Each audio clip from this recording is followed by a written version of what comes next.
And we're live. Welcome, everyone. This is finally happening. We are at the WTC, the World Team Championships. We are in the great hall, in the great hangar, where 36 teams will duke it out for the title of the best team in the world in the game of Warhammer 40,000. I am Tomek, also known as Tweak, the host of Contact Lost. With me today, I have my co-host Joker. Hey guys. Sitting there in the background because in a moment he will run behind the camera to control the sound and do all the magical technical stuff. I have this esteemed group of people with me to host this amazing studio for you. We'll be here for like an hour and a half to entertain you, to explain to you how it all is going to go down, what is going to happen, what our roles are. And we hope you enjoy it and have great fun, as much fun as we do. So, with me today. Hi guys, my name's Nathan. I'll be providing, along with Typhus, some hopefully good commentary about what's going on throughout the rounds, walking around. I've had 7 years playing at the ETC, including 3 podiums, as well as 2 years as a coach. So it's nice to have balance on both sides of it. My next colleague. Hi, I'm Typhus, and I also have quite a bit of experience when it comes to this game. We've been at this event a few years. I've been myself, I think, 11 times. I've been twice a captain. I won the event. I've been also a referee for multiple tournaments, so I hope to provide all my expertise and knowledge about team tournaments throughout the whole event to make this whole idea easier for you to understand. Hi, my name's also Nathan, but for the purposes of not confusing everybody, I think I'm just going to be Stats Dad for the purposes of the rest of this week and weekend of the WTC. I have no WTC experience, no podiums at the WTC to my name. Instead, I will be providing you with the same support I provide for Stat Check, the weekly competitive 40K stats podcast. I will be providing stat support, so you'll see me providing you with numbers, analysis. We'll look at factions and player performance over the course of the weekend, and so I'll be bringing you some very rapid analysis of all that will hopefully work out. We'll see how some live polls from BCP and stuff work and how we can put all that into something meaningful for you guys. Right, so that's the team. This is the group of people who, for the next 4 days, is going to explain to you what is going on, is going to give you the latest updates at the beginning of the round and at the end of the round. So you will find out who paired into whom, which faction is playing against which faction, how the pairings have gone, and so on and so on. So make sure that you tune in to us, to the Contact Lost YouTube channel or the WTC YouTube channel, because those are the 2 outlets that we will be broadcasting this to. Now, I'll try to show you something on the screen. Hopefully you can tell. By the way, there is a chat. There should be a chat available for you to let us know if the sound quality is fine, if the video quality is fine, or just let us know whether you like it or not. But right now on the screen, you should be able to see the schedule. This is the schedule of the broadcasts that we are going to be doing. So we are not the only people who are actually here to broadcast. You might be interested whether we will be doing some streaming. Well, yes, we will be doing the studio, but that's not everything. There are also, I think, 4 other streams, because there is a stream in French. That's the French Wargame Studio. Then we have the Spanish studio, so El Cobrador, I think. Yep. Then we have Wargames Live. So Joe is here, actually, unfortunately without his dogs, but he brought all his equipment, and together with Adam Camilleri, they are doing live coverage. So they are streaming one of the tables, and there's Target Priority doing the coverage in German as well. So make sure that you tune in to them if you want to experience the coverage in German. Now, we couldn't really go further without mentioning our sponsors. So on the screen right now, you can see the fantastic sponsors that are helping make this happen. Without them, this wouldn't be possible. The terrain on the tables wouldn't be there, and it wouldn't look as amazing as it does. The food wouldn't be there, and so on and so on. Important fact, if you have the time, if you want to experience this firsthand, you can come to the event. Most of the sponsors have their stands here in the hall, so you can actually come and witness the paints that Army Painter has on offer. You can see the terrain that Hegemon has brought with them and provided for the tables, and the other companies that are here as well. So yeah, just make sure that you pop in, come over, say hi to us, say hi to the players, say hi to the other streaming teams. God, Australia is really, really loud right now, so I hope this is not interrupting this broadcast. But they are sitting right next to us and they are yelling at the top of their lungs. So, but that's Australia for you. So yeah, okay. Now, Nathan, how excited are you to be here? I am absolutely ecstatic. It is the biggest thing I look forward to all year. Singles are fun, team events are fun, but this is the pinnacle of the sport, hobby that we all play. And I'm absolutely ecstatic to be here, and I'm sure everyone else agrees as well. This is the best event. All right, Typhus, after so many years of, playing, being a captain, coming over to the event over and over again, is there still any spark of excitement in you? Yes, for me, this event throughout the years was something that I was always looking forward to. I always had this month just dedicated to getting told what's happening in the 40K world, getting to know what's the meta, what teams are bringing. So I'm super stoked. Even though we might say that the game is not in the healthiest state, when you see what the teams are bringing, it's extremely interesting how they will figure out this essentially hard riddle, which is figuring out how to win such a cutthroat event, because there's no harder event in the world to win. Nathan, how about you? I guess it's your first event, right? Yeah, this is my first WTC. Right. So is it nervous? How are you feeling about all this? I mean, I'm nervous because I've never recorded a podcast in front of what is essentially a giant hangar full of people. Usually I get to sit safely at home in like an office and record my podcast experiences, or, occasionally in a conference room that I borrowed at work for some of the creme de la creme stuff. But right now it's very strange to have like lights and like a background and then 5 people in front of the 5 bananas. Yeah. Props. Like we have a bolter and a plasma pistol and stuff like that. This is a little bit more celebration than I'm used to with the stuff that I do. So nervous is a good way of putting it. It's like a lot to do. It's definitely like kind of awe-inspiring. I think Neil, who helped organize this event, obviously, told me at some point I need to go up onto the second level of the hangar, because when you look out on the crowd, you can see all the different teams and their jerseys, which is definitely going to be something to see, because every single national team has a new jersey essentially every year, and they all match, so it's kind of neat to see. It's definitely kind of a wild experience. And playing in the singles, I played in the singles at least, until I ran out of brain cells to play my army because of jet lag, which was an awesome experience. You get to play against some of the team players, and you get to talk to them about why they're bringing their faction, kind of like how their experiences are going and stuff like that. They tend to keep all their plans kind of tight to their chest, but they like to talk about stuff, and it's kind of fun. So I would also ask Joker how he feels, but because he's sticking out like a sore thumb, but he doesn't have a mic. So, oh well. I mean, Joker can mime it. I mean, he'll give us some charades about sign language. No, he will have. Trust me, he will have plenty of time to be on the mic as well, because we, as I said, we will be here for 4 days covering this at the beginning, at the end of every round. So he will have plenty of time to tell us how he feels, what's going on, etc., etc. So you'll hear his wonderful voice as well. Now, Nathan, I'm extremely happy that you mentioned the fact that this is a celebration, because it does really feel like, I don't know, the Olympic Games of 40K. Like, I don't think there is a bigger event, a bigger teams event than this.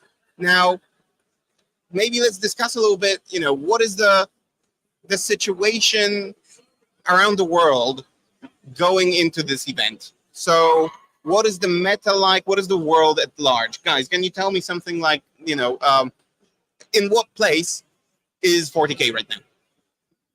Nathan, do you want to start? So 40K, obviously now, we've just moved into the 10th edition of the rules.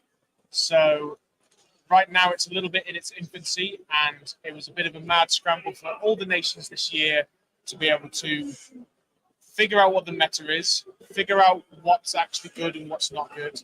Because when you have the hobby that we have, singles meta and teams meta are so much more different. Teams meta opens you up to be able to take so many more different options because you're not necessarily playing the top two factions again and again and again. So with that, it's been a bit of a scramble to get everybody to try and break the meta or break the game to try and win this most difficult event. Yeah, we have Eric Lathoris saying having serious FOMO right now. So yeah, it's a shame, Eric, that we don't have you here because it would be a real pleasure to hug you, to shake your hand. I think Typhus is the best person to tell us how much he misses you. Do I though? I think after last year's, I'm happy he's not here. So, but to extend what Nathan said, this is an event that I think will shape the competitive game till the next balance slate, because everyone is so centered nowadays about GSC, Eldar, the top dogs of the meta that you see winning event after event. But what you will see is a lot of armies that the regular single players would not look into it because they swapped into Eldar GSC. And you will see a lot of newer armies just come up from those who had time to figure out why do Grey Knights work for US? Why is Poland brought Tau? Why do you have Guard in multiple top teams? Those armies are skipped for a reason for a moment. But if you are just new to following this whole thing, you can take away something because those teams brought those armies for a reason. And they will then be brought to your next single event, and you will need to know why they were. So it is a great thing how it will shape the incoming months of the 40K. Yeah, so for someone who doesn't really know what's so special about teams, because many of the professional players, probably not the best word, but the players who come here, this is the pinnacle of Warhammer 40K. There is nothing better.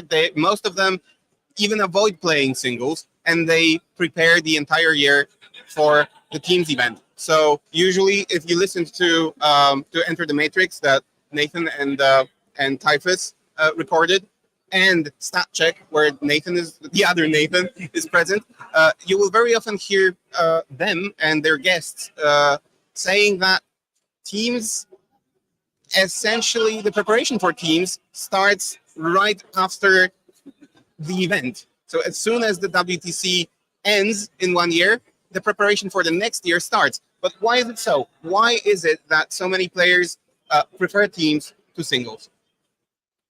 So, apart from the obvious aspects of any kind of team environment is always more enjoyable than usually a singles type of game, I think one of the reasons people love it so much is, like I said earlier, it allows you to, or like Typhus said earlier, it allows you to use something that isn't just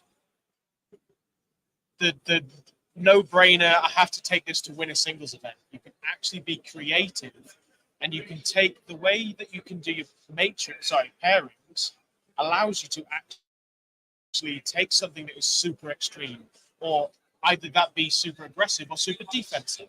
You can be to a point where you can take a list and get a couple of points around, but you've done your team a great service in doing that. So the creativity that comes out of this event is like none others. And the amount of lists that people will be looking at afterwards going, oh, that's a great way of using that army. That's a great way of using this list. It's the thought behind it is so much more intense because you don't have to just try and win by small margins. It's how everything works together. Yeah, and it's like when you build the armies for teams, you have to take so many things, so many aspects into account. Like Typhus, I think terrain and tables are also different here, right, than at singles event. How much different? So there is a reason behind all of this. Nathan slightly mentioned it. We are not playing win, draw, lose system. This is a differential system, usually called by the people who play the system 20-0 system. So you're not necessarily playing to win by this one victory point. You're playing, certainly to given matchups like Eldari or GSC, you're playing to lose by a smaller margin. And if you play like UKTC events or US Open events, you have one terrain pack. You're always playing on a given table, given mission, which sometimes can get straightforward with how you are playing given game.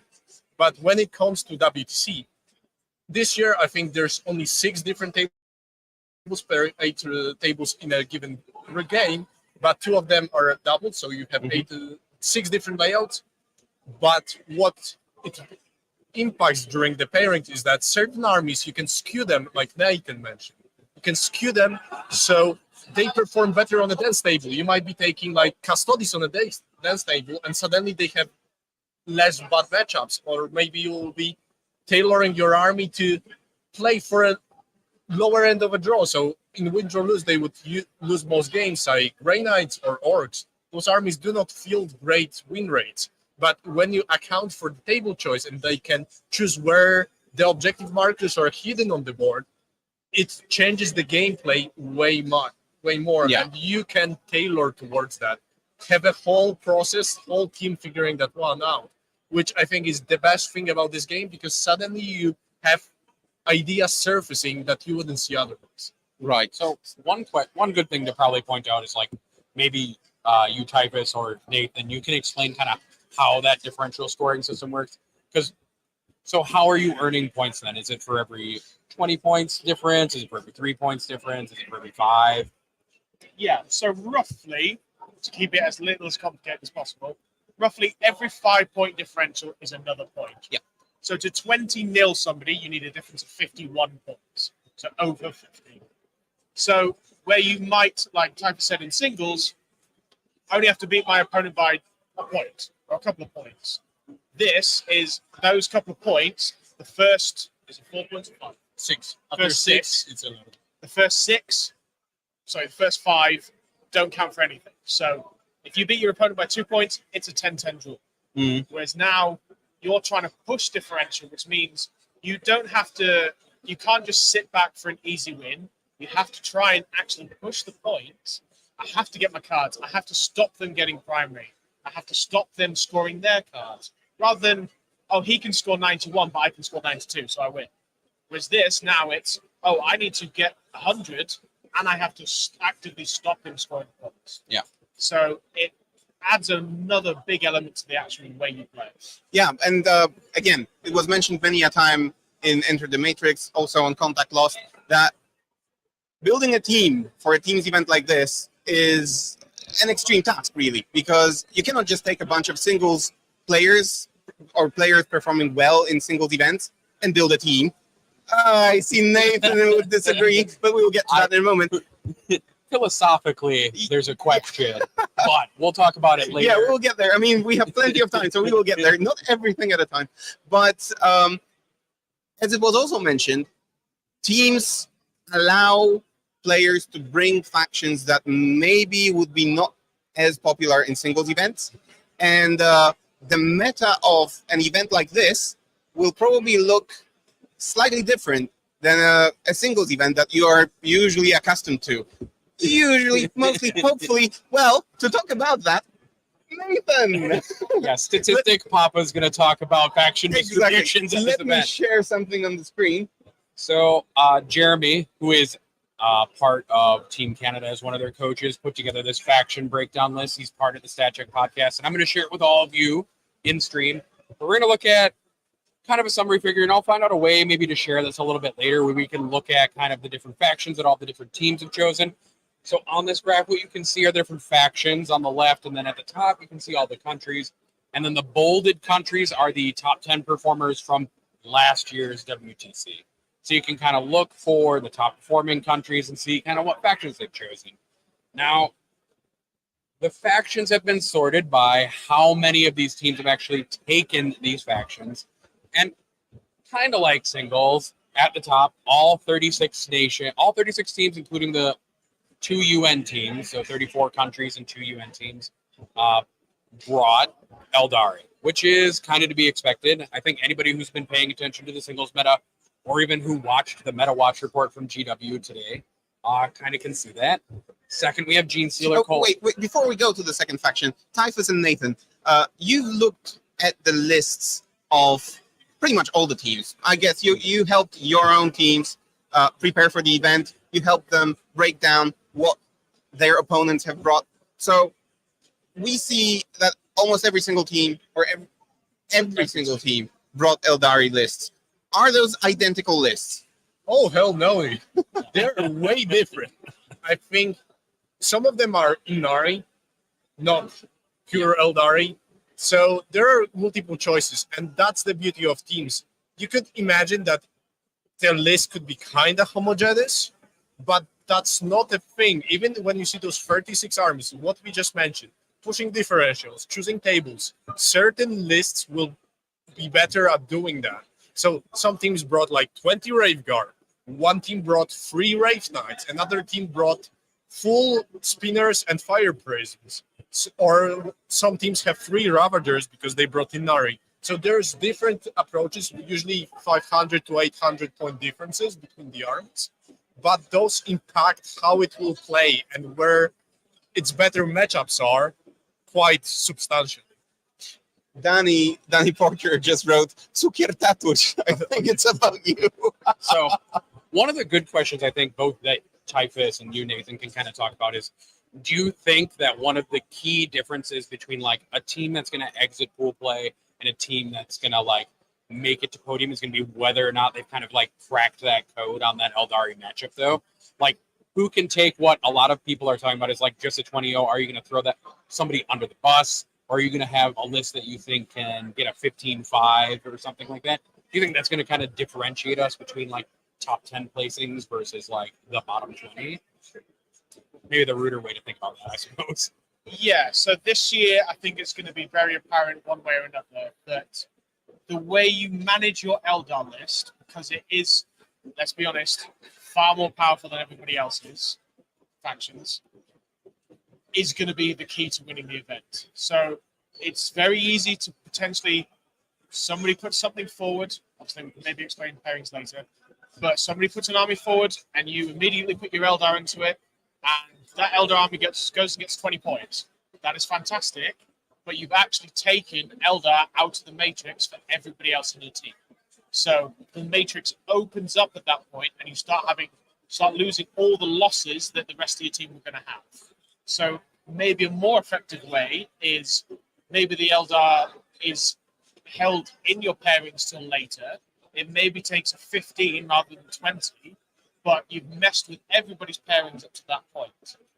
And I think even some of the rounds here could even be decided by our Eldar beat a significant faction in the other team, or our Eldar beat maybe a mirror their Eldar. That could be the difference between a swing and a round. So There's one thing. Some teams think they brought counters for Eldar, which I don't think is necessarily consistent approach. But there's one thing you need to have in mind. When we are talking about pairings, you just mentioned someone being put forward. So both teams simultaneously put forward one player. We call it also a defender. Then you have, from both teams, 2 attackers assigned to that defender.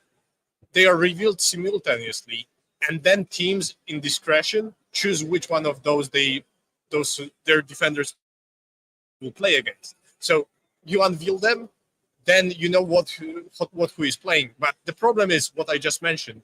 The defender will be also choosing the table, but also it is choosing one of the 2 attackers. So how it works, if at some point you think you've got Eldar covered, you might think you've got counters for them. You might not get it because if you've got only one, it will not work. If the other counter got used up earlier in the pairings because the process that I mentioned is essentially repeated 3 times until leftover armies are left over, that means that your assumptions how the pairing may go and how you counter certain top armies like GSC or Eldar is not a thing. And then there is just one more variable, which is the table itself, because again, players get to choose the tables, so you can essentially choose the battlefield for you, right? That's also a factor that needs to be taken into account, right? And then I think I have one more good question for people who are newer to WTC like myself. So when you talk about a matrix, and I heard Nathan mention the word, like the phrase matrix, I think, can you guys talk about like what a matrix is and kind of like what a matrix looks like for people? Yeah, so in preparation for this event, again, going back to what we were talking about earlier, one of the biggest things leading up to this is called your matrix. From this, you take your team's 8 armies and you have to pair them against the other teams, or in this case, 35 other teams, their 8 factions. And you basically have to go through and decide, custode list does well against this, does badly against this, and this. And then you then have to also factor in, how does that matrix happen if I'm a defender and I get to pick a table? Actually, that changes how that matchup goes. That could go from, actually, I play this on a light table, so very sparse. I'm going to lose that game badly because it shoots me off the table. Or I'm on a super heavy table. He can't shoot me. He can't dig me out terrain. I'm actually going to win that game, or I'm going to draw it, whichever way. So did you you helped your team, so Team England, Yes. with the matrix, for example? Yes. Does that mean that you and the team have gone through all 35 other teams, or have you only focused on, Australia, England, well, not England, but Australia, Germany, Poland, and just the top teams? Or have you actually gone through 35 teams? We have gone through all 35 teams. Wow. However, we started with we'll talk about later, the pod of 3 that you start with. Then we went through all the top teams, and then we did a matrix. We go from, each player is also assigned which table preference they have in order of all 8. Right. So only a couple of captains need to be at the table. They know which tables everybody wants to pick. Haven't done the tables for all the teams, but we did it for all the top teams. And it's if you want to win this event, you can almost win it before you get here in some aspects. Obviously, there's luck on the day. It's very difficult to determine every round, but the amount of prep you put in is massive. Yeah. Typhus, how about Poland? So has Team Poland gone through all 35 teams, or again, focused mainly on the main contenders? I think this year we went through tier 1 and tier 2 in quads teams. And because there's also one more thing. If you go through the top teams, usually the archetypes at one point start just coming up. Certain teams will have similar solutions. So as long as you figured out the first half of the event from the previous year, there's a high chance that every army you are considering is already happening in the lower tier. So it makes sense to not necessarily spend all the time if you have a very limited time, as in this case, you have 2 weeks. That's not much time. If you know that the only teams that can bring you down are the tier 1 and maybe some tier 2 teams, you need to make sure that those are your main target. All right.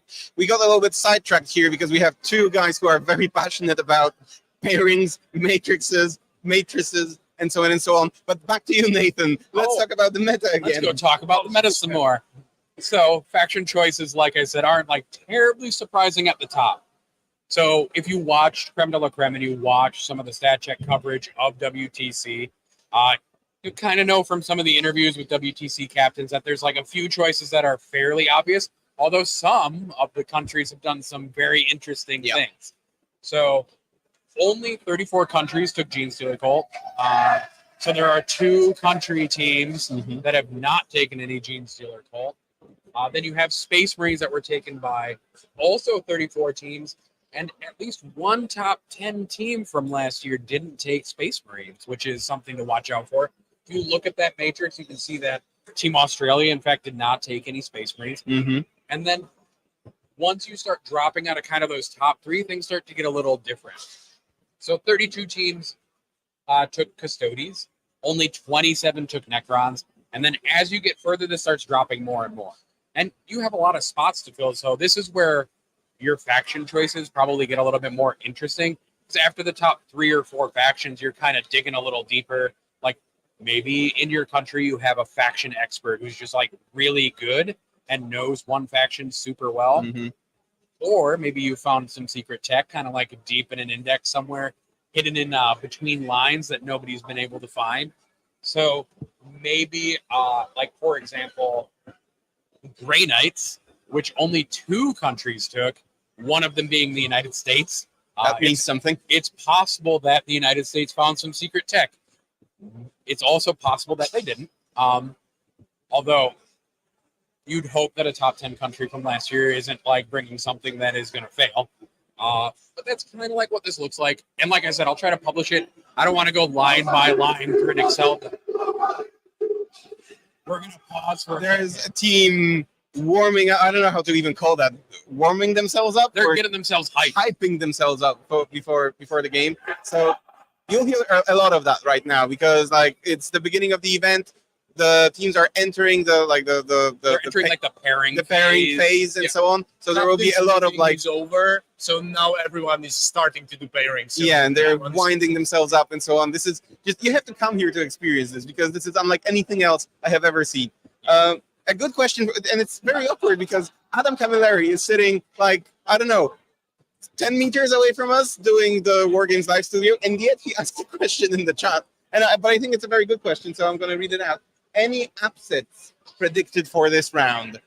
Upset. Yeah, maybe that's a little bit early to ask that question, but so I think we need to get to the pod phase. True that. We'll Get to get the when pod get phase. there. okay, yeah, we'll get there in a second. There's one other kind of stats thing that I want to talk about as we talk about meta updates. Sure. So we'll talk a little bit about faction performance, and I'll be tracking this during the event so we can see maybe if there are any changes from singles data, because the only thing we have to talk about for talking about faction performance is singles data right now. It's very hard to track teams data, and I kind of had to set up a very special conversation with Josh Diffie from BCP to make sure that we get the teams data so we can go through all of it and set some stuff up for you.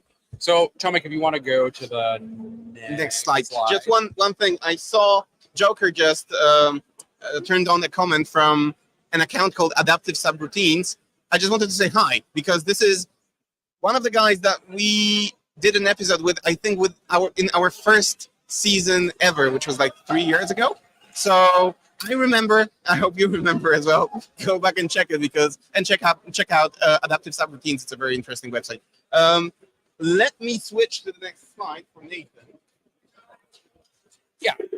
So anybody who's watched StatCheck is fairly familiar with the metadata dashboard at this point. So you can go to statcheck.com and go look at it if you want. Make sure that you visit them. Yeah, go visit it. But if you want, you can look at my screen while I try to desperately read percentages off of it while I'm getting yelled at by Wow, USA is loud. the USA wanted to be the loudest team apparently.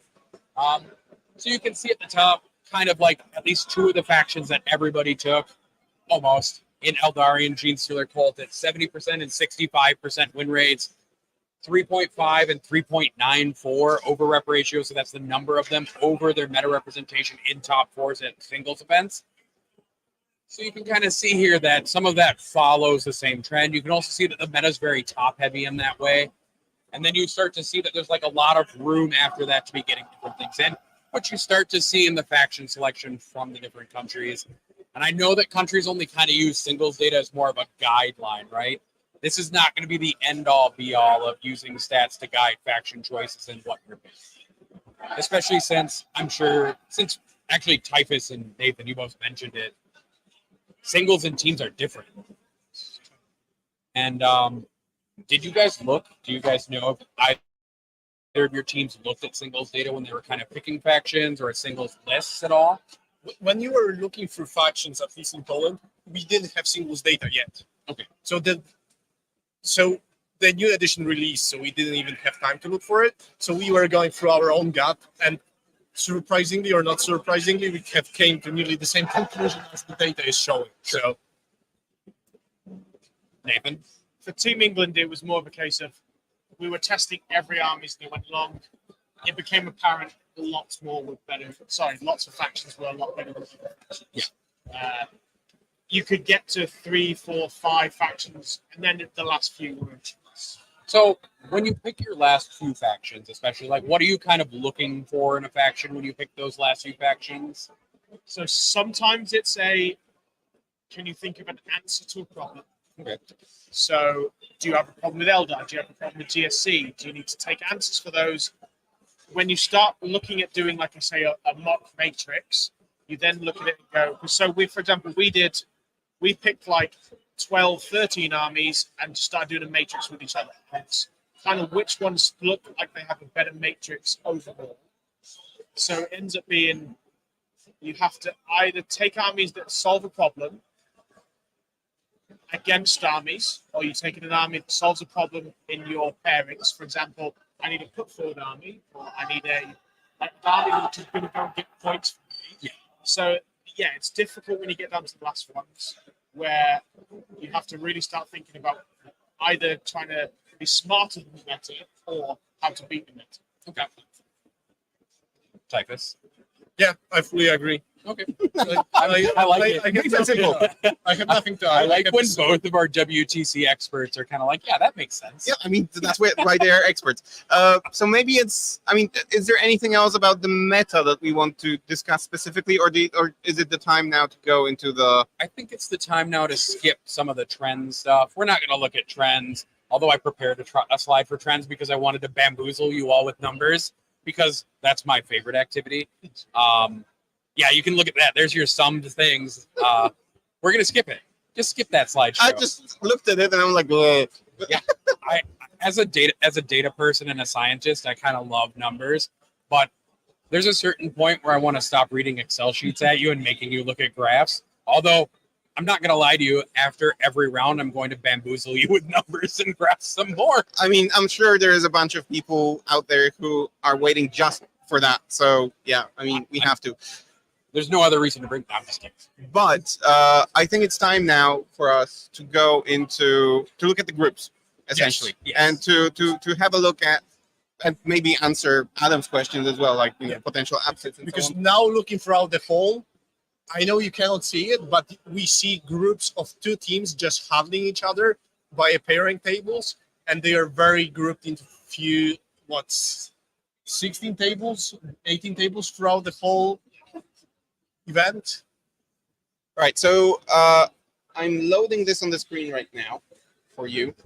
These are the groups that we here at Contact Lost drew about 2 weeks ago in the preparation for this event. So some of the teams I've spoken to the guys from Australia, for example, they weren't too happy with drawing New Zealand because they all came from God knows how far away, and they are facing each other in the first round right here. But hashtag the Vols wanted it, so yeah, it has to be like that. Still, guys, is there anything specifically about this that you want to discuss? So what I would say first, for those interested, what games are happening right now? Pods have predefined missions which are played depending on the round, and first round, which is happening right now, where now teams are pairing, is the team that is from a seed 4. So as per football, each pod consists of one team which was in seed 4, one in seed 3, one in seed 2, and one in seed 1. And those were predetermined by the previous year's results. And what you can see is that at the very top, you have the seed 4 teams. And at the very bottom, those are seed 1 teams within given pod. And they are playing against each other this round. And seed 2 and seed 3 are playing also against each other within a given pod. All right. Okay. So how about the pods that we see over here? Do we want to go one by one? Now let's go with pod 1 Yeah, through okay. pod 9. So we can start with pod 1, which is Croatia, Norway, Ireland, and Canada as our seed 1, with Canada obviously playing Croatia to help people guide through the pods. Nathan, Typhus, kind of what are your thoughts about this pod, how it looks?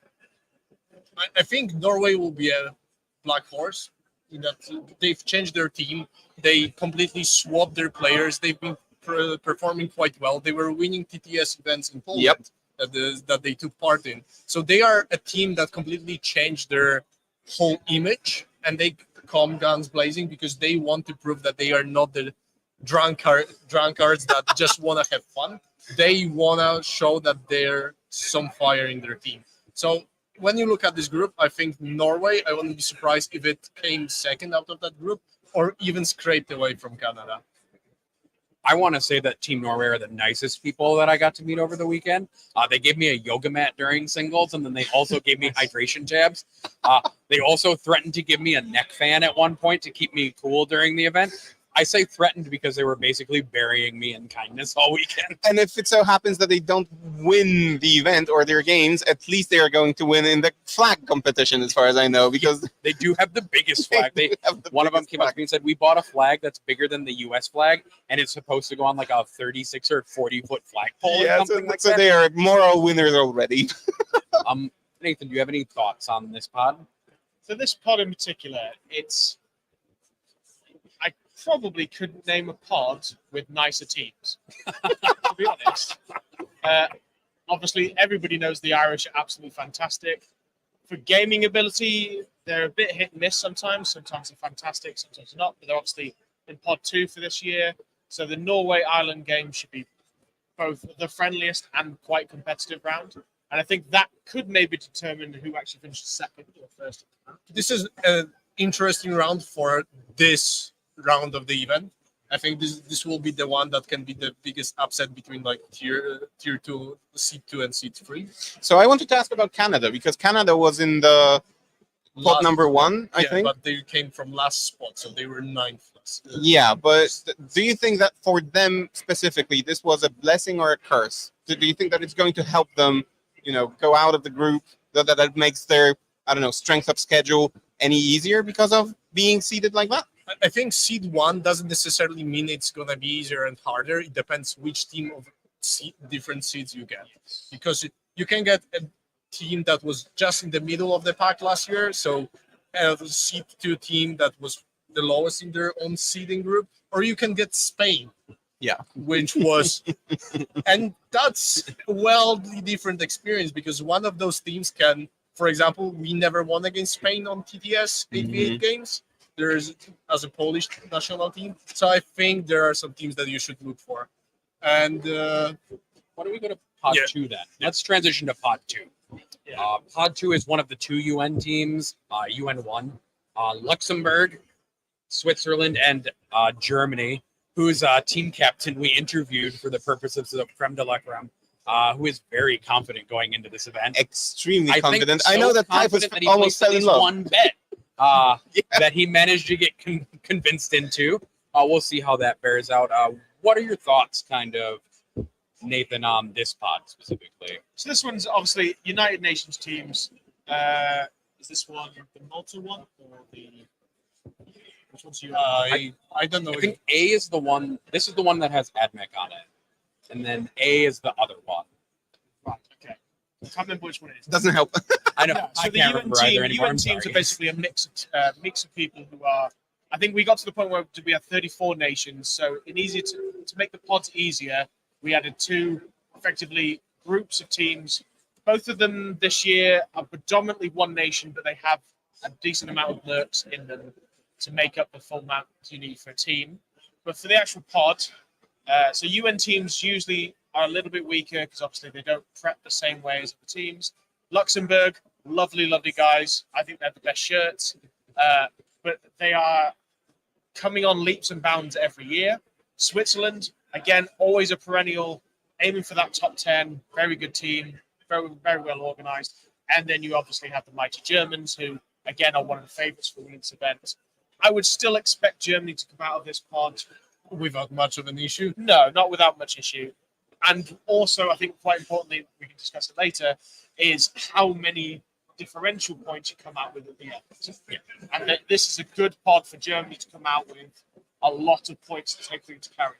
Because it's a good point to stop and talk about. So we have pool play, right? And then you talked about having differential points. So the teams with the differential points from this will be used for seeding the tournament that comes after, essentially, right?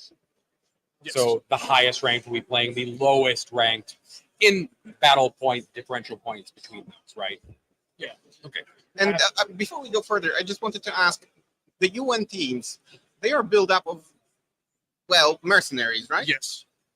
Is it difficult to become a mercenary? Could anyone become a mercenary? There's a form that you can apply for to be a mercenary. And the idea for this year's UN teams was that there was a plenty of mercenaries applying to be within those UN teams. But what they've done is, if a given country was very close to forming their national team, you can say that both of those UN teams are, I think, Slovakia and Malta. because they were missing players. So they Mhm. tried to create teams that, moving forward, create an opportunity for those countries to then take part as a fully fledged national team. All right. Okay. So let's move on. We have pot number 3. So Israel, Italy, Greece, and Sweden. And Israel is one of the 4, I believe, new teams this year. We'll mention those teams kind of like as we go through. Thoughts? Typhus, why don't you start on this one?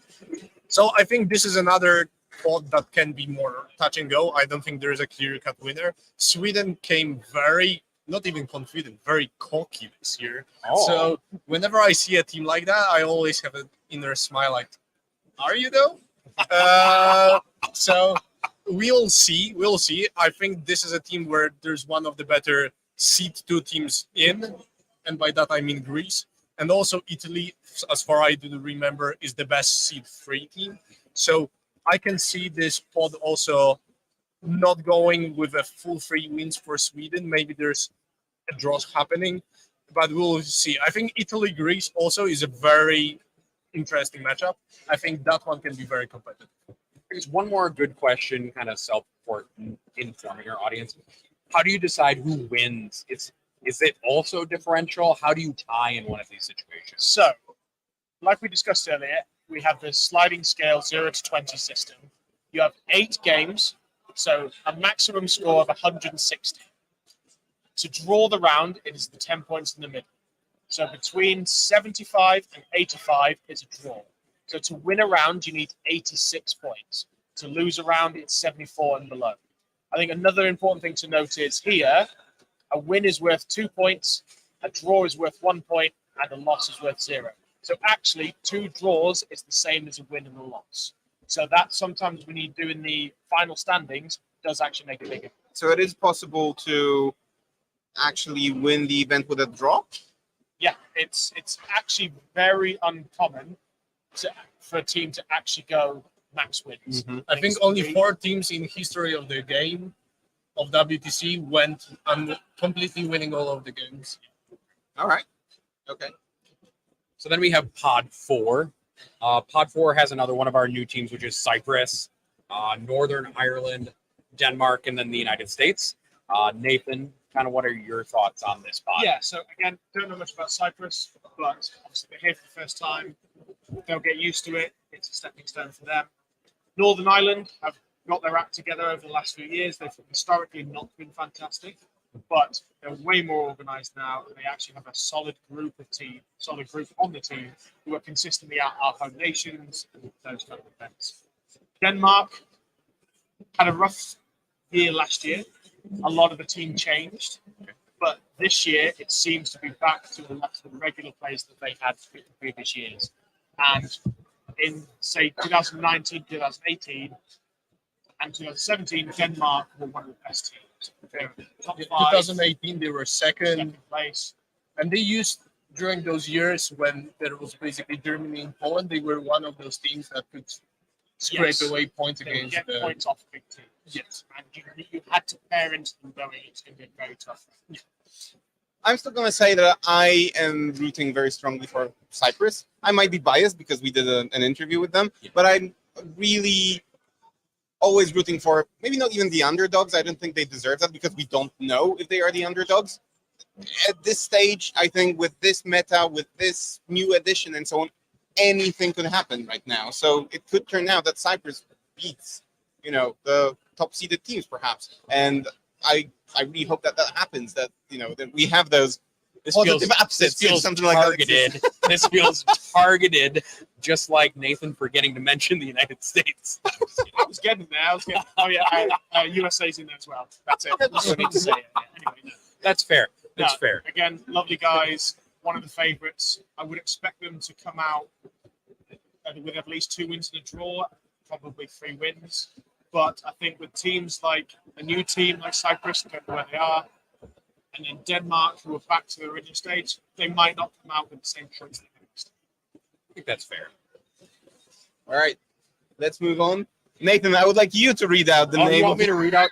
Pod 5 because the team specifically came up to me to tell me how to pronounce the Now name. it's your time to redeem yourself. Oh, good. So Czechia, Wonderful. Latvia, Austria, and the Netherlands. Thank you, Czechia, for coming and finding me. It wasn't actually even targeted at me. It was targeted at Innis, which was extra funny because they were talking about stat check more than anything else. Typhus. What are your thoughts on this pod? So Latvia came, I think, dead last year. So, but still, we have so many teams that I don't know what happened that they are in a seed 3. Maybe it is wrong that they were seed 2 and like just the overlay is incorrect. But this is where I think Czech Republic, now Czechia, sorry, used to have a rather strong team, and they are coming back to it. So they are not the weakest team in that group. I think Latvia still has few mercenaries. Austria, their elder player just won War Masters. Yeah. So, and they have few really good players. The question is whether they put enough preparation for this year. And I know Netherlands, after last year's, they've put a lot of work. They've organized plenty of events and training camps. They travel to multiple team events to upskill themselves in the format. So I find that Netherlands should be the ones winning this group. It's not like the seed 2 here feels closer to the seed 1, knowing the historical implications of how they perform. Would you say that this pod is in for a rude awakening?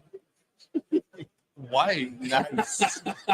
Nice. Again, I will just want to mention that it's really good to have Czechia Sorry. or Czech Republic, as we call that country, back at the event, because I think for a couple of years we didn't have them. There were some, I don't know, ups and downs for them. Something was not working. Now they finally managed to build a team. They came united, and again, fingers crossed for them to kick the asses of the other teams. Completely unbiased. So now, Tomik, you can do the next 2 pods. Wow, the entire 2. All right, so we have pod number 6 with South Africa, with Wales, Finland, and Poland. I think South Africa. Trust me. Again, we did an interview with them. Go back and check it because They're also one of the new teams this year. they're also one of the new teams this year. So we felt that it was proper to invite them, to introduce them, and we would like everyone to actually be aware that a scene exists in that country, and they are playing Poland in their very first game. Typhus, how do you think this is going to go down? Should we be PG-18 or? We should probably be PG-13. Just not Yeah, 18. PG-18. Yeah, I think that answered my question. I might be slightly cocky, but to be fair, this is their first round. They didn't have previous experience, and I know the Polish team is very much so prepared. That's a team that is historically average. Poland is the best country when it comes to average placing. They are not the best when it comes to winning the most events. So I think Nathan laughing at that because it's just by a bit. It's like one placement, basically, Yeah. for the Yes, second yes, yes. place teams. yes, But we do get the rights to brag about it. still maybe not anymore after this year. But Finland historically was also a team that used to sometimes scrape a draw from tougher teams. I remember in 2016 we won against them by 1 point in round 1. So they are certainly a good team that can fight for it. They didn't come as confident when I spoke to them beforehand, so they might not have gotten as much preparation, or they might be just gaslighting me. So, but this is another pod where I think the winner is clear cut, and I think the difference between Wales and Finland is also big enough that maybe South Africa and Wales will fight on an appropriate level, but their first and second place are clear cut in that pod. Nathan, any comment about this group? Yeah, completely agree. Poland should run away with this group. And again, like we discussed earlier, they should be trying to maximize the amount of points that they'll get out of it. Mhm. Finland, thankfully, they've gone back to more of their old team. They've changed a lot of people around. They've got a lot of older veterans who are definitely going to carry them into second place.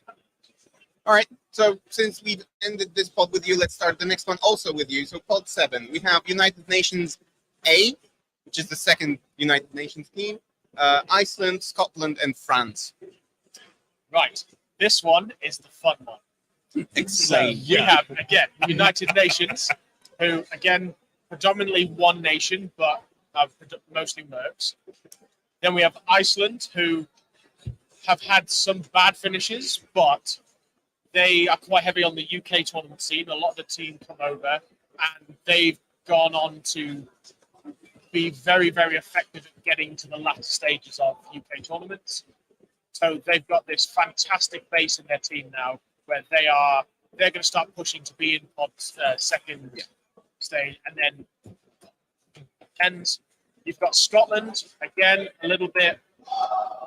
They've had some poor performances. They've had some fantastic performances. They've podiumed before, but they've got a really, really good group at the top who are dictating how the rest of them play, and they are becoming one of the better teams that can start pushing for a top 10, even top 5 placing.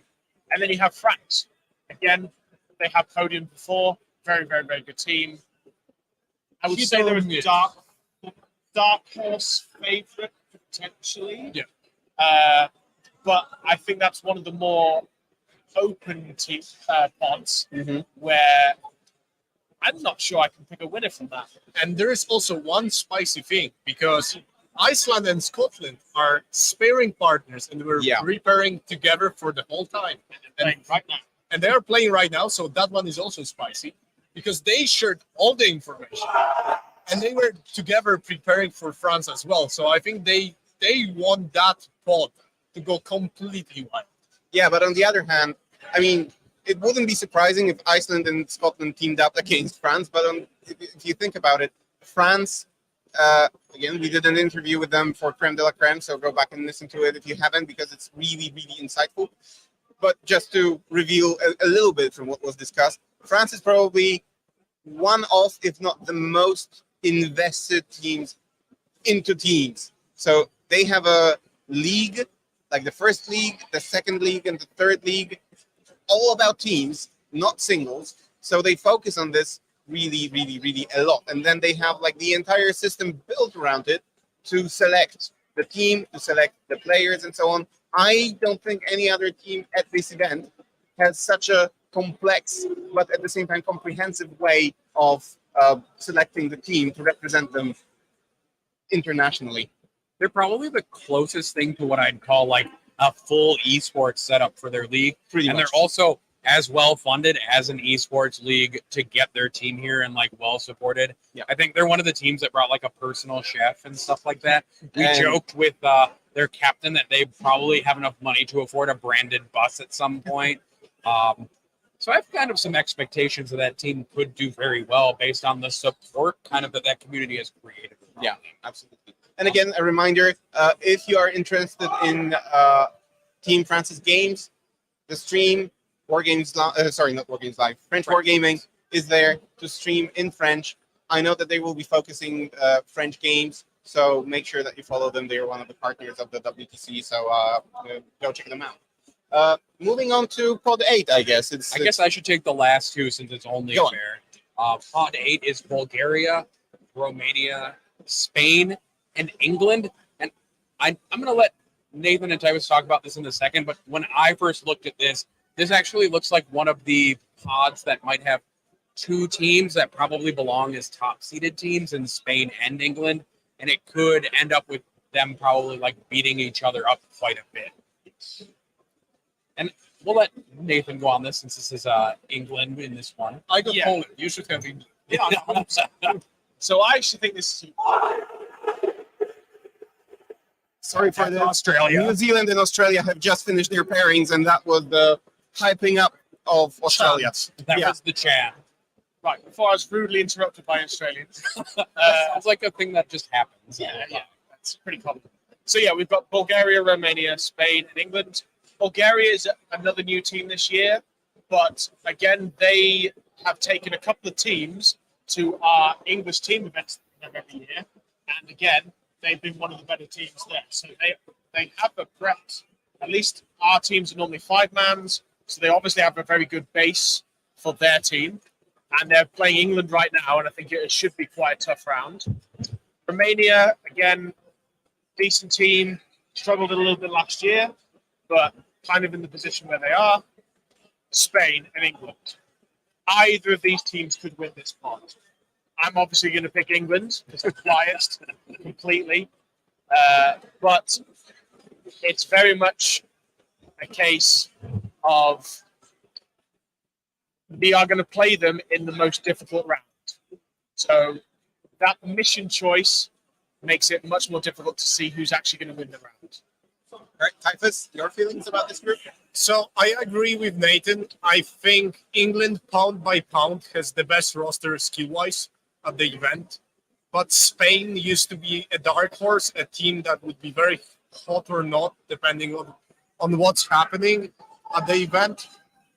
And what's more, Bulgaria. That's a team that was really good at ITT, and they've just gone into this event for the first time, and I think we might be sleeping on how good they are. Seeing the games that I had to watch when I was refereeing the tournament in England, I find they will be very undervalued when it comes to their skill because they were good. I'm kind of biased towards England because I drafted them for the fantasy stat check teams draft. In part because I was told I wasn't allowed to draft the United States, but also because they were probably the other team that I think is the strongest team in this. And I agree, although not an expert, with Typhus and Nathan that they are pound for pound probably the best team here.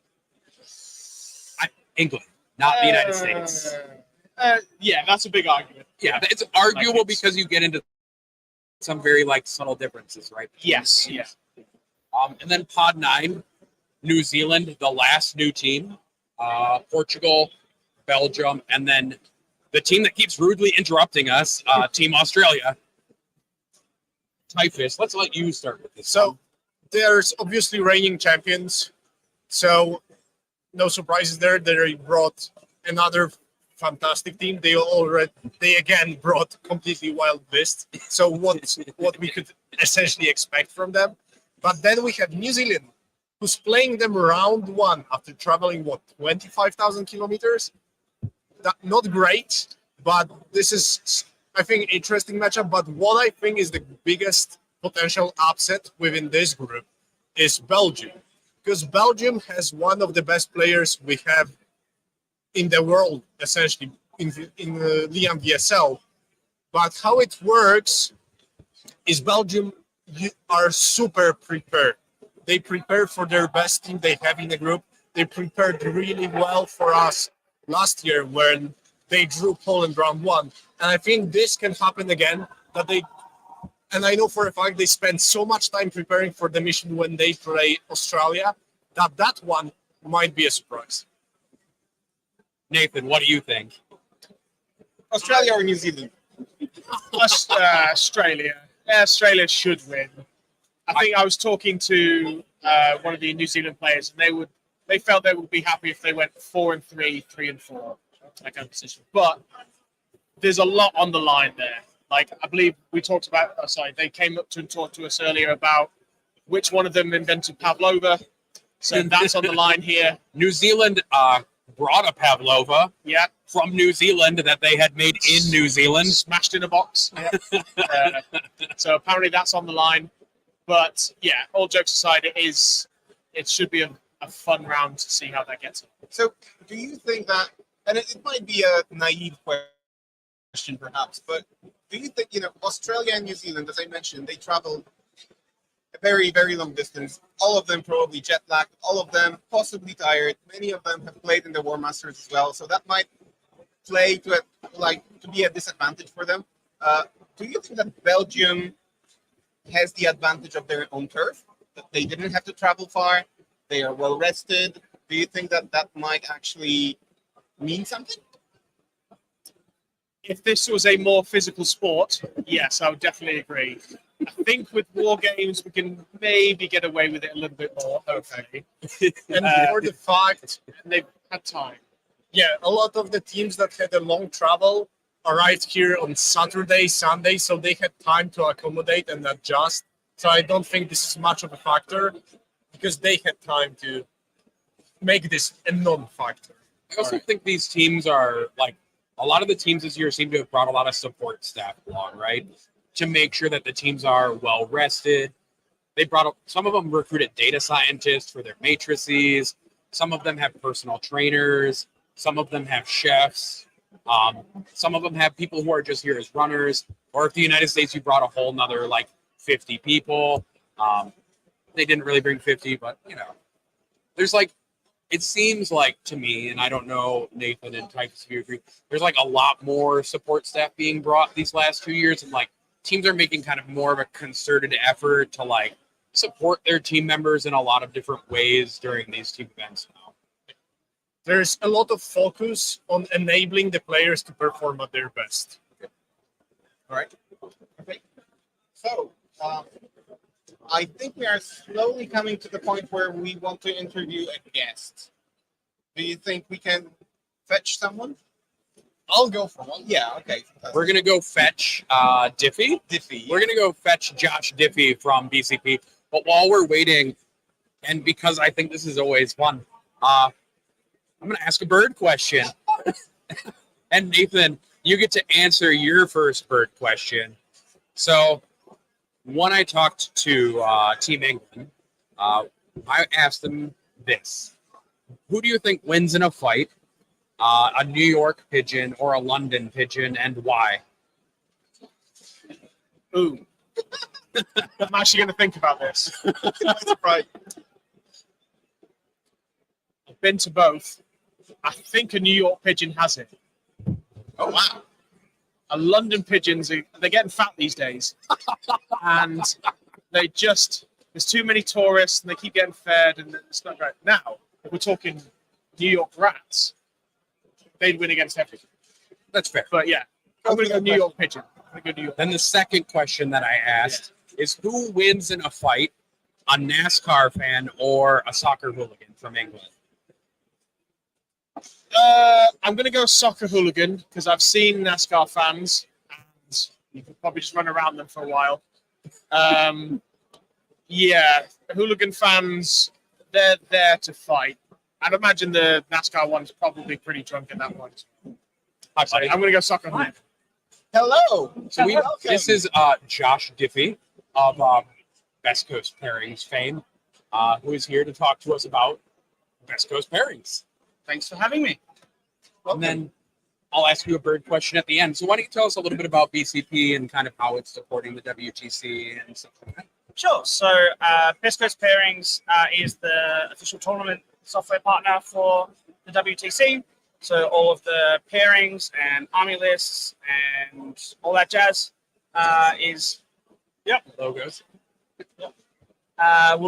is run through that. So for those following along at home, they can go to www.bestcoastpairings.com and follow along. If they go to bestcoastpairings.com/WTC 2023, that will take them straight to either the War Master event if you're interested in seeing the singles results, as well as the team event. And for those that subscribe using that link, it helps support the WTC. And then who do you think is your favorite team to win this team event? You know, I'm going to ask you the hard question first. One very biased. Yes. So Team Australia. If I had To pick someone else, I'd probably pick Poland. Ooh, okay. And You what made makes you pick Poland? you made Team Poland real excited, I think. So Yeah, it's always interesting to hear what people from outside of Poland, outside of the continent, even have to say about us. So, what makes you think that Poland could take it? well, Poland have a very good history at the WTC. That's for sure. Yeah. In addition, they played Australia in the final round last year, and it was a very, very tight round, but also a lot of really, really good games. And so, yeah, it was really good to see that. And I guess. And what team do you think from the new teams is going to perform best at this moment? So we have You can be biased. we have again. Israel, we have Cyprus, we have South Africa, we have Bulgaria and New Zealand. and New Zealand. Do you think the Kiwis stand a chance? I hope my brethren do. Yeah, my neighbours. I don't know enough about all of the new teams. I know about New Zealand, so I'm going to go with New Zealand. Yeah. There we go. So Yeah. what, New Zealand players do come to Australia and play and scrim with Australian players, right? Sometimes. So we have earlier in the year in May, we have a team called the Australia-New Zealand Team Championships. And so each state in Australia gets an 8-player team like WTC, and New Zealand gets a north and a south team. They don't really have states, so it's a little different. But yeah, so that's traditionally in Australia on the East Coast, but it does move around. And it's the same format as WTC. So instead of fighting for your country, you're fighting for your state. But other than that, it's the same format. So yeah, we see them at least once a year, but often we see them at other big events as well. Yeah. All right. I have one more question that I need to ask.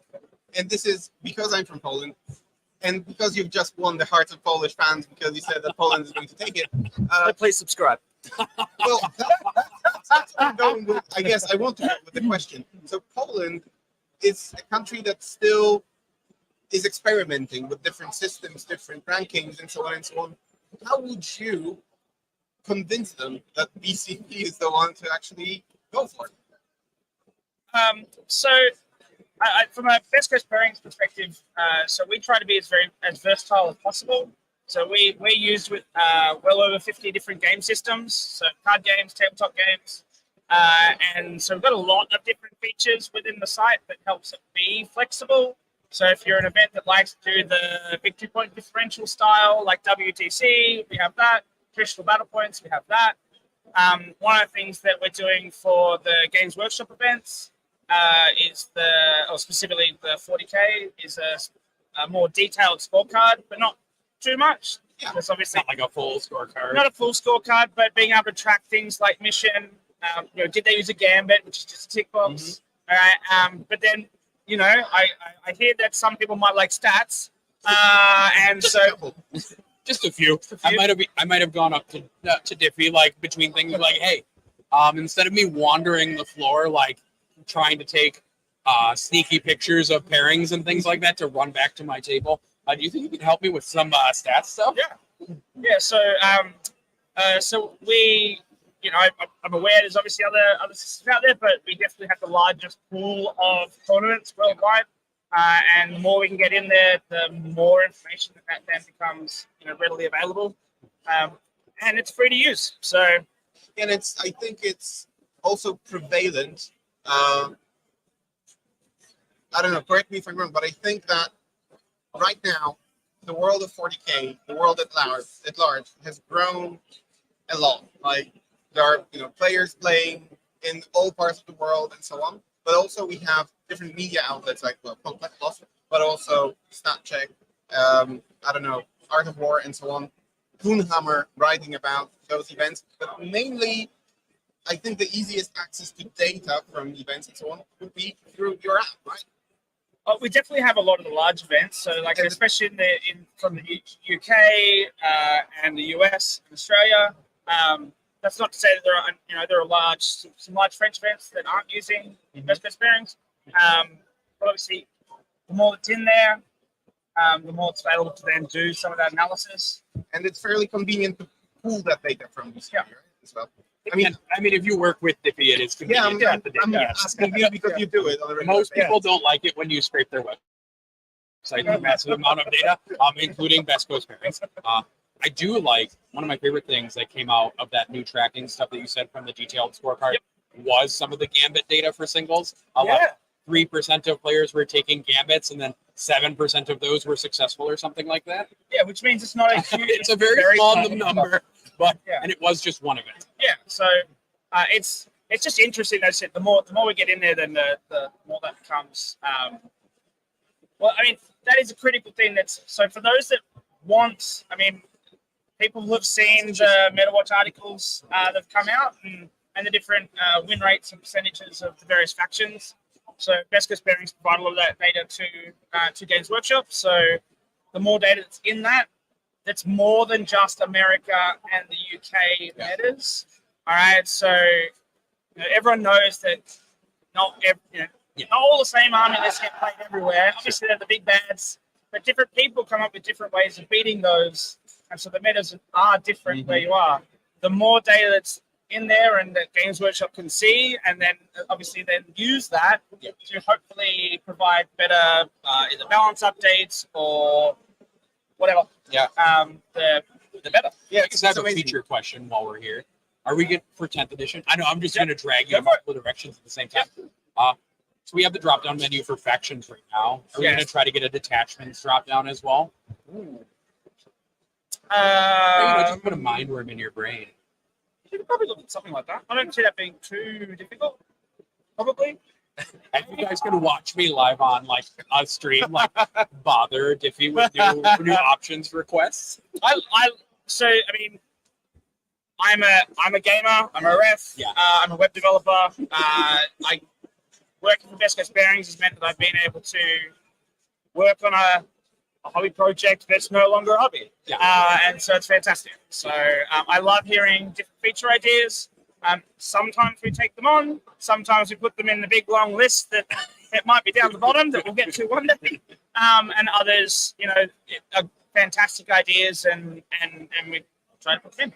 And I'm sure after this meeting, if you're probably just going to sit on the side and chat a lot. Right. It's been a pleasure to have you. Thank you for having me. Thank you for the interview. Right now, guys, we are going to transition to the interview with coaches of Scotland and Iceland, because as we mentioned previously, it is kind of possible that they might be preparing together to fight France. So let's see how much truth there that is is in kind of that. cool. So yeah, in a moment we will have them on. Stay tuned because they will be with us in a second. Thank you, Diffie. Thank you very much. Thanks, Josh. Fun, guys. We can chat later. No problems. Come on, guys. Or am I sitting here? Yes, Am you I are. helping the interview? Yes, you are. This is not what I expected. Hello. How we doing? Hi. You get the harshest accents of Europe. Yeah. Great to have you. Just make sure you're just make sure you're close to the mic so that it picks up the voice. So, guys, I guess. Well, first of all, introduce yourselves. Who are you? Why are you here? Why are we interviewing you? So I'm Nick Malone. I'm the coach for Team Scotland.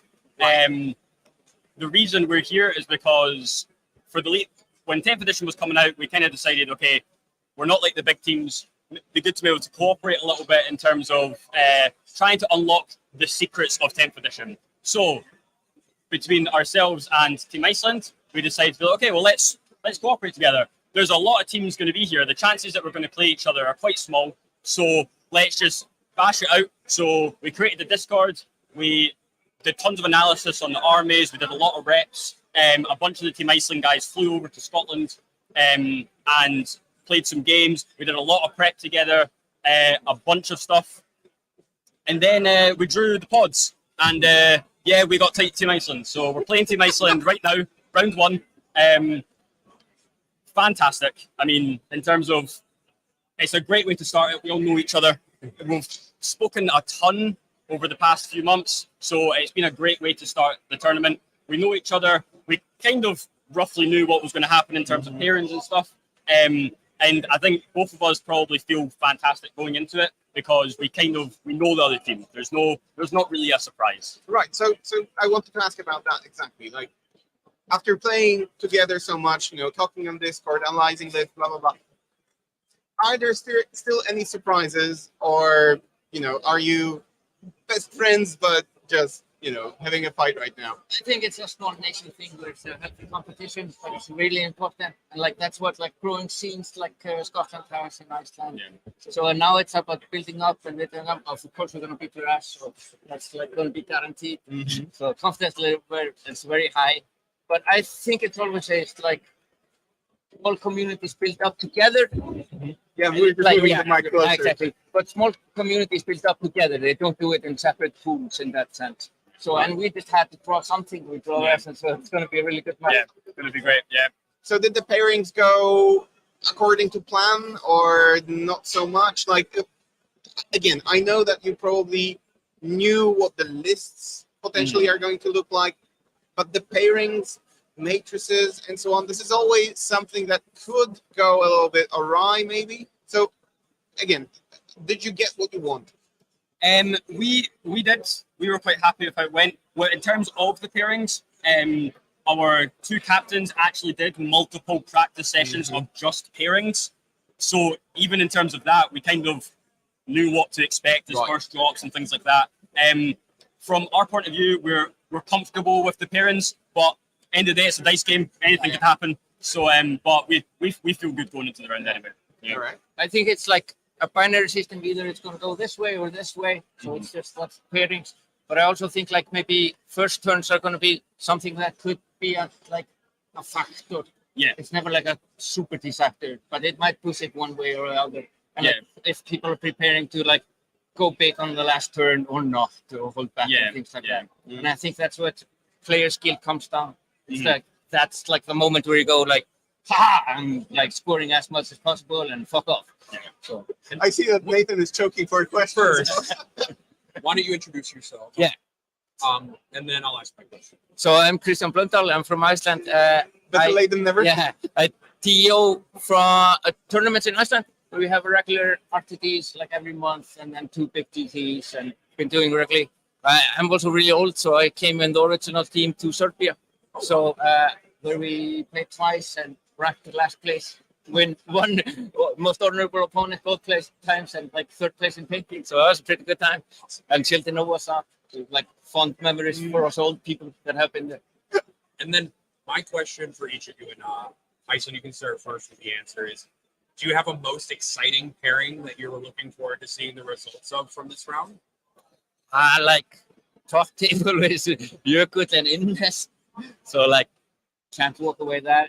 Yeah. Way. And then the team still there, Eldar matchup. Yep. And like I've been playing a lot of Eldar this week, and like that it's a pain in the ass. It's like so swingy. Like how does the overworld go? Does it go like swingy in one direction or not? And things like that. So like I think there's more variation when it goes crazy. It's like all of a sudden. It's just a question if it's a good target for it or not. Yeah. For I'd agree with those 2 games. Another one for me is our guard player. So unfortunately, he's not our original guard player. On Monday, unfortunately, our guard player Rybo fell down with the chickenpox. Oh no! So he couldn't fly out. So we had to find a last-minute replacement. So Team America gave us Ben Jerkins, and fantastically nice guy. Be interested to see how it goes, because obviously we're used to our Rybo, who unfortunately couldn't make it, but we're used to how he plays, which is genuinely a little bit unorthodox to how most people would play guard. So looking forward to see how that go. And yeah. Yeah. So fingers crossed that first of all that your player, gets back to proper health. He's just a bit itchy right now. But yeah. And then also thank you to Team America for sharing a play. Yeah, very much. It's Thank you amazing. to You do have America. a lot of extras. Yeah, I understand. That some fair play points are going in the direction of the US. Yeah. The other question that I have is, are you both going to work together now, real like on the side, to see who can beat France? I think like after this, it's like there's healthy competition, but after that, it's either team is going as far as we can. I think that's the focus on it. And I think a little bit like I wouldn't say it's solved, but I'm hoping like for next round it's more of a smooth like machine. It's been done once, and we get into the rhythm and things like that. I just hope all the small nations kick ass this year. I actually feel like the level is going up everywhere. As I say, I came here and was kicked my ass for 6 games. With the Team France thing, although we did all this prep, we stopped talking kind of when the pod was released, but then we kind of went, well, we've got the big boogeyman Team France. So we started talking again about Team France. So we continued to prep for Team France. We then spoke with the other pod's members, UNA, yesterday. They're also going to communicate. So it's kind of where the whole pod itself, it's excluding Team France, are all sort of continuing to communicate to sort of try and battle that Seed 1 team. Luckily for Team Scotland, we're playing Team France in round 3, so everyone else can play them before we do. So we can find out as much as possible. What they're doing. Get a lot of first information. Exactly. So hopefully it can go well, and one of us can take down the Giants. We'll take the breakfast duty for you guys. Yeah. That's great. That's amazing. Listen, guys, thank you. It's been a pleasure to talk to you. And to our viewers, stay tuned, because in a few moments we will have Dineeth. Joker is showing me something. So Dineeth from Team Australia is going to be right with us to talk about their pairings into New Zealand. So thank you guys. It's been a great Thank you very pleasure. much. And Thank you so much. good luck. Thank you so much. Yeah, and great show, man. Great show. Thank you. Good luck. Ah, Oh, we're gonna move closer together, Tomek. yeah, we're getting closer and closer. We only went across a whole ocean and then across another Pretty much. continent to meet each other, right? I mean, but in no other place would this be possible. I mean, I wish people could see what we see right now, which is like the sea of people. And here he is. How are Oh, you you guys? can share it. You can choose. Look at I'll be him, next to my boy Thomas. all smiling, all happy. Did the pairings go the way you wanted them to go? It was good, man. It was good. I think the big one for all the teams is getting out of the first round jitters. Obviously, we're not the only team that's traveled very far. A lot of teams have come a long way. New Zealand, new team to the event. It's great to see them. It's funny we're playing them, halfway across the world. That's our fault. Well, I guess one thing to do is why don't you introduce yourself to our viewers because Tomek skipped right over it. Yeah, These are my good mates. I mean, no, I honestly think that the majority of the world knows Team Australia, and the majority of the world knows the coach of Team Australia. Dineeth, I'm gonna butcher your name, Liaganama. Oh, that's Yanagama. Liaganama. Very close. Yeah. Right. I'll get it at one point, definitely. But everyone knows you. Thank you, man. I don't think they all know me, but it's great to be here, and obviously great to see you. No, I mean, okay. So let's start with, since we are doing the introductions, where can people hear you on a regular basis? And maybe that will ring a bell. Yeah, so me and our, Captain Liam Hackett run a part of the Normal Ropes podcast. So we make content through that. Find us on Facebook, on iTunes, Spotify, wherever you do your content. And yeah, we've done some crossover with you guys as well. But yeah, I think it's good to see the guys finally, getting models moving. And I think the first round jitters out of the way, when they start to just get the rep in, we can. In terms of the pairings, I guess if you want to dive right into it. Yeah, a couple of. I'm going to move closer now so I can see the pairings. So I've purposely hidden some scores here, but a couple of the things we were happy with is getting some of the big scaries out. Getting the GSC out, getting the Eldar out was really good. And I think allowing some of our other lists to operate more freely when they were gone was really nice. Another big list that New Zealand had was Alex Taus on the Imperial Knights. The three big knights of the Atropos was something quite challenging for our Titanic list. So managing that was interesting.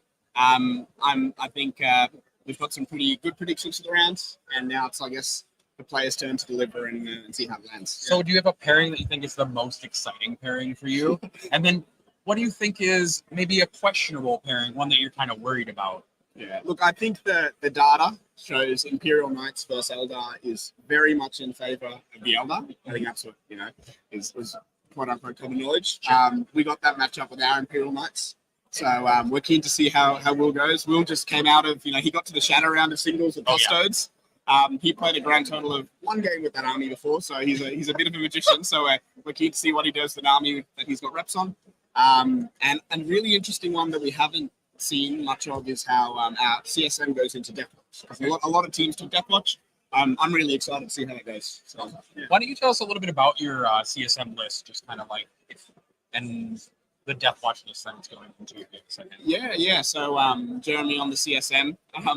It's a great little picture. I'm preparing this to display this because I put out effort. You can see a little bit of our a little bit of our preparation for you guys as well. I think it's honestly with the CSM list. A lot of the CSM lists we're seeing are following a very strong mold. We've got Abaddon, we've got the Forge Fiends, the Blitz. We're seeing the Changeling pop up, which is really exciting. A nice addition to a lot of either CK or CSM, even G-Suns lists. So it's honestly nothing crazy with that. I think the marks and how they work is really interesting, and the strength of the Dark Packs and a lot of the shooting units is going to be what carries them. And yeah, the Deathwatch list is something that I've had the pleasure to play and practice a few times, and David Gaillard's obviously a a great tactician and operator. You know? I borrowed his list for singles. So I've heard this story. And I also heard that Marzoli couldn't help himself with a certain joke. We'll share the story a little bit later when we talk. But I played his list in singles, and it was very nice of him to bring it for me, although also regrettable later. I have had the pleasure of playing, and I've also had the pleasure of playing Will, who's a wonderful individual. Yes. So I'm kind of excited. I also got very traumatized by the changeling, so seeing it in this makes me deeply upset.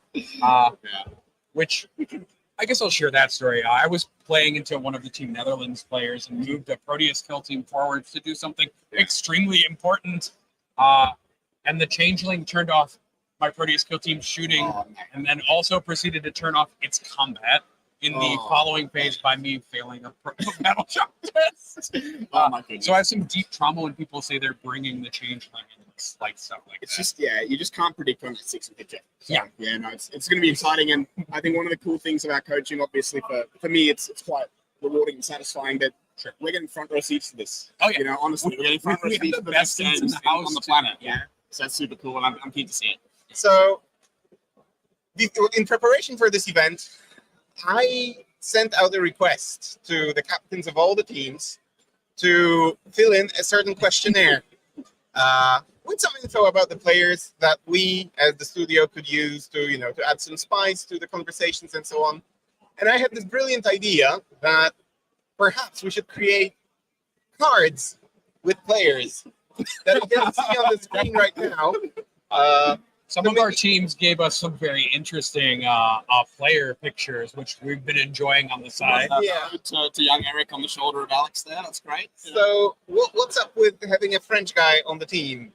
Oh, he's not French, he's Australian. Well, that's what Liam wrote. He said he's the only good painter on the team in Australia because he's French. We'll claim that's why he can paint. Yes, all our other models are spray painted one color with 3 color dots. Oh, That's right. Australian painting. Okay. I will also say we gave you the diamond borders because you won last year, so you guys get the fanciest. Tiny. The next one that I want to share is the carpet of gaunts, I guess. The gargoyles, yeah. Salt boat gargoyles. So again, a player originally from the UK, I understand. Doesn't Australia have their own players? No, it actually turns out, man, that all the players that actually want to win, they just come to Australia. Oh, that's actually why I'm coming back. Yeah, so, I know, we can't help it. Did you expect to get so many questions about where all your players are? I guess you need to appreciate also that this is like a diamond card. Yeah, I did the same for Team Poland, but they are only golden. Still Ooh, elite, but golden. Because they got second. I know where your allegiance is like. Yeah. Clearly. Then we have this one, this Young gem, Chris. Chris Wright. So again, the pictures came from Liam because essentially he couldn't get them from the team, so he picked them himself. So you can blame Liam. There's like 3 individuals in this team that make a lot of memes, me myself included. So none of these are actually from Liam. Made by Liam. Okay. Yeah, outsourced, yeah. And the classic Martino and Soli from the victory picture. Chris, Villain with the Josh. normal block shirt. I love it. Liam, He obviously. gave himself a good one. That's Of course he did. Are those lucky shorts, or does he have another player? You'll see the lucky shorts on the final day. He's got pink and white Hawaiian pants that he wears All right. on really For special You occasions. gotta save the luck for the important rounds. That's the Right, most yeah. important rounds. And big Soli. So definitely spat on his head. Yeah. Why does he have a gold one? I don't know. That's awkward. Oh, no, I went with different ones for. No, that's this way. I don't know. I'll let him know. You'll let him know. I'm big wheel mill. Right. So I hope you've enjoyed these. I definitely enjoyed making them, and I learned a lot. Now, back to your pairings. Did they go according to plan? Yeah, look, like we kind of mentioned, someone has to fall on the hard games. Yeah, it's not as if everyone's got a great game into things like Eldar. So planning how that was going to fall, I think with our pairings team of Matt Morosoli and Darren Martino, they really did a good job. We got a few quite strong ones. Liam can hold his own into a lot of things, and Custodes are another army that really hard to handle. In a matter that. A lot of people are expecting mobile shooting. You've got an army that can actually punch on and hit hard. So, we hope that's going to go well for him. So I think the pairings team did a great job. New Zealand, it's their first WTC, so I'm keen to see how they go, and they'll probably surprise us honestly in a few games. But yeah, look, I think they did a great job, and we're just going to sit back and watch them play now. So I need to ask one more question before we let you go. I don't know if you've listened to Enter the Matrix, the podcast done by Typhus and Nathan, and they did an episode on you, so well on your team, and they mentioned a couple of things. One of them saying that you've put the bar extremely high for yourselves last year, and that you are probably bound to be one of the upsets. That's their words, not mine. Of this event, because it's just extremely difficult to match last year's performance. Most friendly team to play, winner of the team event, winner of the singles event. So I think it's always important to set expectations, appropriately. And I and the team think we can do it again. We think we can win it again. We're dead serious about that. Not unseen. I would definitely say that you are a favorite to win it again. Yep. So we're confident in that, but in realizing that, we understand that sometimes, there are circumstances required to win. There's a bit of luck, a bit of skill, a bit of experience, a bit of a lot. Absolutely. So, we are excited to see how we go. So about the skill and experience, that's the second part that they mentioned in their podcast. Last year you had Eric, and I think you had one more player. I can't remember the name right now, so apologies for that. But one more player who is not there today. So you've refreshed the roster, so to say. Yes. Again, do you feel? And probably it's too early to say, but do you feel like that? I don't know. Eric is missing, for example. I think Eric is very much been a part of the prep this year as well. The players that aren't returning: Eric Brothers, Hayden Waldock, Simon Berkovich, and Matt Jackson. They were awesome last year. But a lot of these players that we brought this year, who are kind of fresh players, they spent a lot of time with those existing players in their states. And we've also got a lot of other experiences to draw from. Brody's a classic example, coming from the UK, playing in the UK DC with a lot of these top players in Europe. So massive assets in the team. I don't see any reason why this team's not just as strong. Yeah. And it takes, like you said, all of those players are involved in the prep, so it kind of takes like a whole country essentially to support a country's team, right? Oh, and look, on that topic, like with the win last year, the amount of support we've had from the community in Australia, all over Australia, even not where the players are from, has been amazing. They've crowdsourced and funded our trip. They've helped a lot, and even in the prep work and getting armies together, that was a big part of it. So I'd like to say, while I'm here, a massive thank you to the Australian UK community. So, All right. We'll let you get back to your team. Awesome. Thank you guys very much for coming in. You're doing a great job on the stream. Good Well, stuff. thank you so much. And fingers crossed. Yeah, of course. I'm sure we'll find you later. Yeah. Oh, I like the confidence. All right, everyone. I think we will wrap this up. For a little while. Yeah, for a little while. So we will let the teams play their games. We will let the games unwind, and we will be coming back to you as we've shown in the schedule. We actually might bring it up on the screen in a moment for you to see. So our intention is to come back closer to the end of the round, where we can discuss how the games are going. We have now Typhus and Nathan walking around the venue, also with a camera. So they are, trying to scout and check what is going on. They are going to also check how certain lists play, because I know from their podcast and also from the other podcasts that we've done that Australia, Spain, Portugal, different teams, they've brought certain lists that even Typhus and Nathan still don't understand how they function. So it's going to be extremely interesting to find out what they learned, what they saw. So we will bring them in closer to the end of the round for your viewing pleasure. Yep. And I'm sure at some point we'll also start asking more bird questions. Absolutely. Because I know that the people watching this stream are enthusiasts for them for some reason. Yeah, I see that someone even wanted us to include the favorite bird information on the cards that we've just displayed. So we will take suggestions also for next year. Hopefully we'll be invited back, and hopefully you all enjoy this stream. And we'll make sure to include, maybe it won't be birds next year. Maybe we'll ask our viewers what they want for animal questions for next year. Exactly. Maybe they won't be animal questions. Let's spice it up with something else. Yeah, we could ask for favorite tree. For example. With that, guys, we thank you for your attention. We invite you to continue watching our future iterations of the show. And yeah, we will be back soon with some spicy details. Thank you. Until next time. Bye-bye.